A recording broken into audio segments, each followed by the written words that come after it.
काशी नगरी के किनारे एक पुराना श्मशान था। लोग कहते थे कि वहां आधी रात के बाद कोई नहीं रुकता, क्योंकि वहां स्वयं महाकाल विचरण करते हैं। उसी नगर में विराज नाम का एक युवक रहता था। वह शिव भक्त तो था, पर उसके मन में एक प्रश्न हमेशा उठता। यदि महादेव इतने दयालु हैं, तो वे श्मशान में क्यों रहते हैं?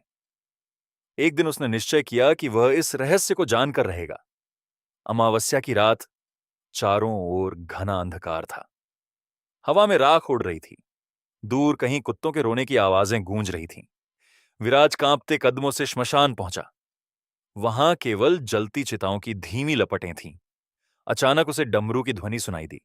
डम डम डम डमरू बजे।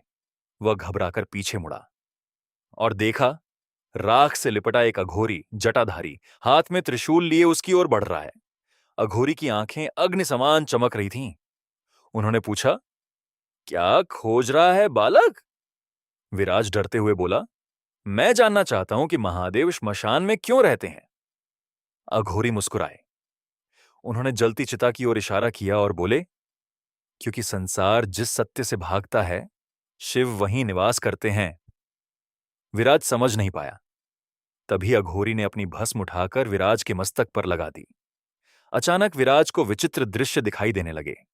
राजा, भिखारी, योद्धा, व्यापारी, सबकी चिताएं समान अग्नि में जल रही थीं। कोई बड़ा नहीं, कोई छोटा नहीं। अघोरी बोले, श्मशान वह स्थान है जहां अहंकार समाप्त होता है, जहां मनुष्य समझता है कि धन, रूप, शक्ति सब यहीं रह जाएगा, और जो इस सत्य को जान लेता है वही शिव के निकट पहुंचता है। विराज की आंखों से आंसू बहने लगे। उसने पूछा, क्या आप स्वयं महादेव हैं? अघोरी मुस्कुराए। अचानक तेज हवा चली।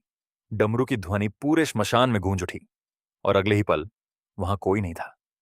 केवल राख पर बना एक त्रिशूल चमक रहा था।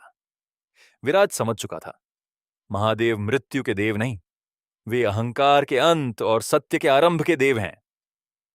उस दिन के बाद विराज का जीवन बदल गया। अब वह हर व्यक्ति में शिव का अंश देखने लगा, और काशी की गलियों में उसकी एक ही आवाज गूंजती, जो जन्मा है वह मिटेगा, पर शिव शाश्वत हैं। Subscribe for more content.